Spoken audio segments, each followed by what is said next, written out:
Hai sobat semua, apa kabar? Sehat kan? Semoga kalian semua sehat selalu, bahagia selalu, banyak rezeki dan banyak kota, agar kalian bisa menonton video-video OKBIS lainnya. Bagi teman-teman yang suka membaca, aktifkan saja translate versi Indonesia di pengaturannya. Dan bagi teman-teman yang suka sama video dari OKBIS, bantu like ya. Dan jangan lupa gabung langganan untuk dapat fitur yang menarik dan bantu Mimin. Oke, kali ini Mimin mau melanjutkan cerita dari menantu yang diremehkan. Yuk langsung saja ke ceritanya. Cekidot.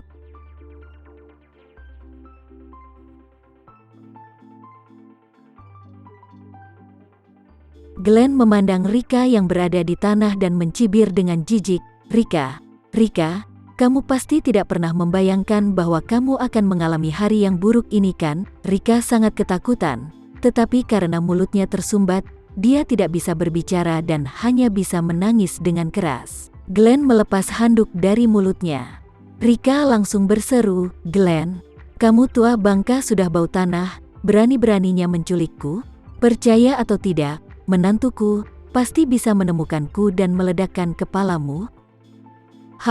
Glenn mengangkat tangannya dan menamparkan Rika, dan marah berkata, "Sekarang semua hanya menunggu waktu, jadi bertingkahlah semaumu. Kamu pikir kamu sedang berada di teras rumahmu sekarang?" Rika adalah seorang wanita yang tidak mau kehilangan apapun. Melihat dia berani memukulinya, dia segera berkata dengan marah, "Glenn, kamu tunggu saja. Menantuku mengenal banyak orang kuat di Jakarta, dan dia pasti akan banyak memberimu pelajaran." Glenn mencibir dan berkata, "Apakah kamu masih berharap Tama bisa menemukan kami? Aku beritahu kamu, hari ini aku mengikatmu di sini untuk dua tujuan. Pertama, kamu akan membuat beberapa anak muda bersenang-senang denganmu sampai puas, dan aku akan mengambil beberapa video untuk diposting di sosial media, dan saat itu kamu dan keluargamu akan malu seumur hidup. Kedua, aku akan mengirimmu ke pabrik batu bata hitam untuk membakar batu bata dan bekerja seumur hidupmu. Wahahaha, sekarang aku akan membalaskan dendam Diana kepadamu ratusan kali lipat." Begitu Rika mendengar ini, dia sangat kaget dan ketakutan. Dia benar-benar tidak menyangka bahwa Glenn memiliki rencana yang sangat kejam untuknya. Jadi, Rika segera membujuknya dengan suara melas, "Glenn, kamu itu saudaraku. Kamu seharusnya tidak begitu membenciku kan? Aku tidak bermaksud ingin menyakiti adikku Diana saat itu, tapi istrimu yang ingin menyakitiku. Tanyakan pada dirimu, apa kamu pantas melakukan ini pada saudaramu sendiri? Villa Andara juga bukan milikku, itu punya menantuku, jadi aku juga tidak bisa memberikan kepada Diana saat itu." Glenn mengangkat tangannya dan menamparnya lagi, sambil berteriak, "Lalu kenapa kamu menggantungkan begitu banyak topi hijau di terasmu? Bagaimana kamu bisa menjelaskannya?" Rika buru-buru berkata, "Aku benar-benar salah tentang itu, aku minta maaf, tolong selamatkan aku kali ini, aku pasti akan membuang semua topi hijau itu setelah aku kembali, aku berjanji kepadamu." Glenn dengan dingin mendengus, "Sekarang kamu mengakui kesalahanmu, tapi sekarang sudah terlambat. Bahkan jika aku menjadi dewa kebaikan pun aku tak akan pernah memaafkanmu." Arkan di samping datang dan bertanya dengan suara rendah, "Ayah, kapan kita bisa membiarkan orang-orang melakukan tugasnya?" Glenn berkata, "Jangan khawatir, kita akan melakukannya saat Tuan Edi Wibowo datang. Dia harus menyaksikannya dengan matanya sendiri." Arkan bertanya lagi, "Apa yang harus aku lakukan dengan wanita yang ada di dalam mobil ayah?" Saat itu, tidak ada cara selain mengikatnya dan membawanya pergi juga, tapi kami juga tidak mengenal wanita yang bersama Rika itu. Glenn mendecakkan bibirnya dan berkata, "Gak usah bingung, kita eksekusi Rika dulu, jika sudah selesai, kirim wanita itu bersama Rika ke tempat pembakaran batu bata juga." Saat ini, di keluarga Renza telah menerima kabar bahwa Cynthia telah diculik. Setelah ketua Renza mendengar tentang ini, dia langsung marah meledak-ledak. Dia melempar botol plum biru putih kesayangan ke tanah sampai pecah, dan berteriak dengan marah, "Siapa orang bodoh yang berani-beraninya menyentuh keluargaku?" Dengan kekuatan dan status keluarga Renza di negara ini, masih ada orang yang berani menculik anggota keluarga dekat keluarga Renza. Mereka sudah berani membangunkan singa yang sedang tidur. mereka juga harus berani mati aku terkam. Tiga bersaudara Andre, Yuri, dan Dwi saling memandang satu persatu, tetapi tidak ada dari mereka yang berani berbicara. Cynthia tiba-tiba diculik, bagi mereka, itu bukanlah sesuatu yang perlu dikhawatirkan. Malah sebaliknya, itu adalah sesuatu yang bagus menjadi kesenangan dan kegembiraan bagi mereka bertiga. Tak satu pun dari tiga bersaudara itu menyukai Cynthia.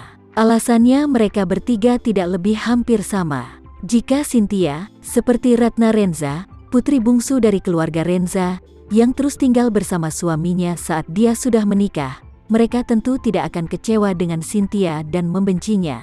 Tetapi karena dia sudah menikah, dan dia tidak bisa menjaga namanya dalam keluarga suaminya dan mendidik anak-anaknya, setelah berpisah dari suaminya, dia berlari kembali ke keluarga Renza dengan tujuan untuk meminta sebagian harta keluarga.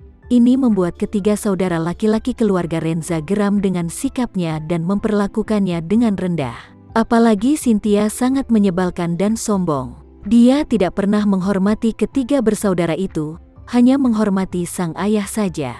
Oleh karena itu, Cynthia sering dengan sengaja menjatuhkan ketiga bersaudara itu untuk memenangkan kasih sayang sang ayah, dan membuat mereka jengkel. Sekarang Cynthia telah diculik, bukankah ini kabar yang sangat menggembirakan buat mereka? Meskipun mereka bertiga tidak sering berkomunikasi satu sama lain, mereka semua memiliki keinginan yang sama di hati mereka. Mereka berharap para penculik itu akan langsung membunuh Cynthia dan agar dia tidak pernah kembali lagi. Ketua Maher Renza sangat kesal. Selama ini, dia semakin merasa bahwa putri sulungnya Cynthia tidak hanya mampu menyenangkannya, tetapi juga sangat patuh pada perkataannya. Dibandingkan dengan ketiga putranya, Cynthia selalu lebih patuh dari mereka. Sekarang putrinya, karena perintahnya sendiri, pergi ke Jakarta untuk membawa Tama, Sia diculik di sana. Ini tidak hanya membahayakan nyawa putrinya, tetapi juga seperti menamparkan wajahnya, sehingga itu membuatnya geram dan marah besar. Maka dia langsung menelepon Devano dan menanyakan detail tentang masalah tersebut. Devano hanya bisa menjawab dengan jujur, dan menceritakan bagaimana dia diculik bersama Rika, memberitahu Ketua Renza secara rinci. Setelah mendengarkan Ketua Renza, dia berseru dan bertanya, "Devano, menurutmu penculikan ini menargetkan Cynthia atau Rika?" Devano berkata, "Tuan, saya benar-benar tidak dapat menganalisis situasi dengan spesifik saat ini. Nona Cynthia berstatus sangat tinggi. Mungkin ada orang putus asa yang ingin menculiknya dan memeras banyak uang. Tapi ibu mertua Tama memiliki kepribadian yang buruk, jadi sangat sering dia menyinggung perasaan orang. Ada kemungkinan penculik datang padanya untuk membalas dendam. Semua ini akan diketahui setelah siapa yang menculiknya ditemukan." Ketua Renza segera berkata dengan suara dingin, "Devano, aku punya dua perintah. Pertama, kamu harus menyelamatkan Cynthia. Kedua, jika kamu tidak bisa menyelamatkannya, kamu harus segera membawa pengawal Cynthia, potong tangan dan kakinya mereka, lalu kirim mereka ke rumah Renza untuk menerima hukuman." Devano juga tahu betul bahwa dia harus bertanggung jawab atas tindakan atau kesalahan Nona Cynthia. Jika Nona Cynthia akhirnya terselamatkan, semuanya akan baik-baik saja. Tetapi jika dia benar-benar mendapatkan cedera atau sampai dibunuh, maka kehidupan juga akan berakhir. Terlebih lagi, ada ibu mertua Tuan Tama yang menghilang bersamanya kali ini. Oleh karena itu, dia semakin meningkatkan kekuatan pencariannya, dan bahkan memerintahkan seluruh penjaga keamanan Shangri-La untuk mencari keberadaan Nona Cynthia dan Rika secepat mungkin. Namun, petunjuknya harus dimulai dari salon kecantikan dan sedikit demi sedikit menyelidikinya, jadi mungkin akan memakan sedikit waktu untuk menemukannya. Tama juga meninggalkan rumah saat ini dan pergi ke salon kecantikan untuk bertemu dengan Devano. Dia khawatir tentang dua hal saat ini. Yang pertama adalah jika Cynthia mengungkap identitasnya kepada Rika, dan yang kedua adalah Rika akan dibunuh secara keji oleh para penculik. Sebenarnya, hingga saat ini, dia tidak memiliki perasaan kekeluargaan terhadap Rika. Bagaimanapun juga, Rika telah menindas dan mempermalukannya selama lebih dari 3 tahun, tapi hanya baru belakangan ini dia berubah. Jika bisa, Tama berharap Rika menigoi saja. Namun, Tama memikirkan istrinya merasa kasihan kepada Alena bila ibunya meninggal karena dibunuh seperti ini. Bagaimanapun juga, Alena sangat baik, dan dia tetap sangat berbakti kepada Rika walaupun jahatnya minta ampun. Jika Rika modar tanpa alasan yang jelas, pasti akan membuat pukulan yang luar biasa ke mental Alena. Terakhir kali Rika memasuki pusat penahanan, dia hilang hanya beberapa hari saja. Alena stresnya amit-amit. Jika sesuatu terjadi pada Rika kali ini, pasti dia akan lebih stres lagi.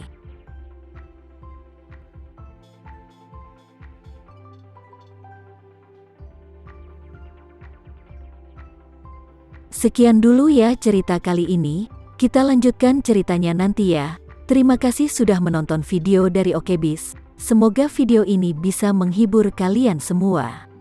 Dan jangan lupa untuk like, komen, share, dan subscribe ya. Oh iya, bantu Mimin di fitur gabung untuk langganan ya, agar Mimin lebih semangat lagi memberi hiburan untuk kalian semua. Terima kasih semuanya, bye-bye.